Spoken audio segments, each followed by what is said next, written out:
Hello everyone, my name is Mochi and welcome back to my channel. Today we're going to quickly go over some tips on how to draw human bodies, as I know some people are really busy with some things, but they want to know how to draw it correctly. First, we're going to go over how I personally do it, and then I'm going to show you a step-by-step tutorial of how you can do it. First things first, you can see me get a reference. This happened to be a Mongolian child holding a bow and arrow, and this is a very dynamic pose. I don't expect everyone to follow in my footsteps, so if you find just a regular reference that just contains maybe a person standing or leaning to a side, that's great. That's a good start. So now you kind of see me trace over the reference image, and some people might say, oh, this is copying, this is tracing, call it whatever you want, but it is kind of necessary in art to learn how to properly trace stuff and make it look tasteful. You're going to come across copying and tracing and taking inspiration from other artists in art while drawing and stuff like that.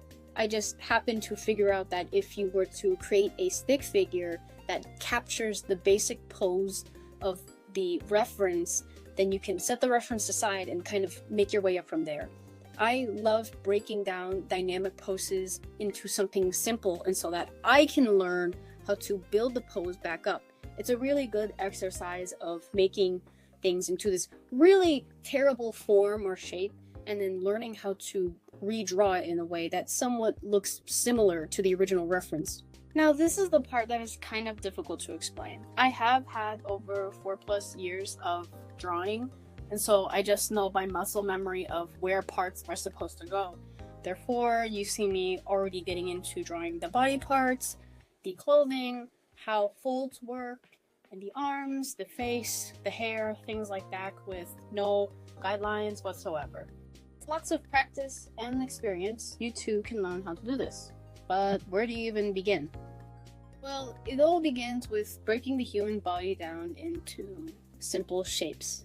I discussed this in my last video, but I didn't dive into it too deep. But basically, you can take the human body and put it into kind of like a 2D doll. You can make the head into a circle and the limbs into boxes, maybe the ribcage into its normal shape, and then simplify the legs and such.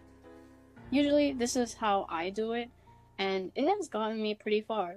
Again, with practice, you can use this method many times. And for general practices, you can look up on Pinterest so many different types of reference images, put them onto your canvas, and trace over them.